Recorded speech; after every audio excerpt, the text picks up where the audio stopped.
இன்னைக்கு அழகா ஒரு விடுகதை சொன்னாங்க இல்லையா? என்ன விடுகதை? அண்ணனோட கரிச்சிப்பு ஆத்துல போட்டா நனையாதுன்னு. அப்ப ஆறுன்னு சொல்லும் போதே எனக்கு ஆறை பத்தி ஒரு சிந்தனையை கொடுக்கலான்னு தோணுச்சு. சரியா?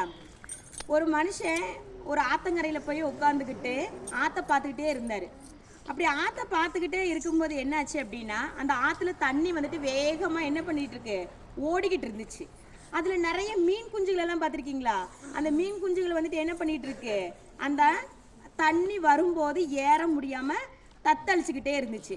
அப்போ இந்த மனுஷனுக்கு ஒரே டவுட்டு, என்னது இது, இந்த மீன் வந்துட்டு இப்படி எதிர் நீச்சல் போட்டுக்கிட்டே இருக்குதே, வேண்டாம் அதுக்கு பேசாண்டு இந்த தண்ணி கூடயே போயிட்டா அது ரொம்ப நாளாக உயிர் வாழலாம்ல அப்படின்னு சொல்லி அந்த மனுஷன் வந்துட்டு நினச்சானாமா.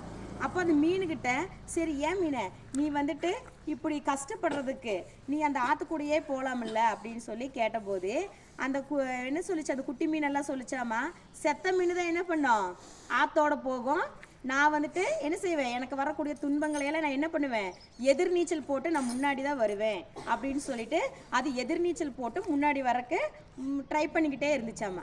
அதே மாதிரி தான் நாமளும் நம்மளுடைய வாழ்க்கையில் என்ன கஷ்டங்கள் வந்தாலும் சரி, துன்பங்கள் வந்தாலும் சரி, நம்ம என்ன பண்ணணும், அதைய எதிர்நீச்சல் போட்டு நம்ம டார்கெட்டை அடையிற வரையும் நம்ம என்ன பண்ணணும், எதிர்நீச்சல் போட்டுட்டு முன்னாடி ஓடிக்கிட்டே இருக்கணும். வரக்கூடிய 10ஆம் வகுப்பில் நிறைய எக்ஸாம் வருது இல்லை, 10ஆம் வகுப்புக்கு, அதில் எதிர்நீச்சல் போட எந்த பாடம் உங்களுக்கு வரலையோ அந்த பாடத்தை என்ன செய்யணும், திரும்ப திரும்ப படித்து அதுலேயும் A+ வாங்கக்கூடிய அளவுக்கு என்ன செய்யணும், முன்னேற்றி முயற்சி பண்ணணும். நன்றி, வணக்கம்.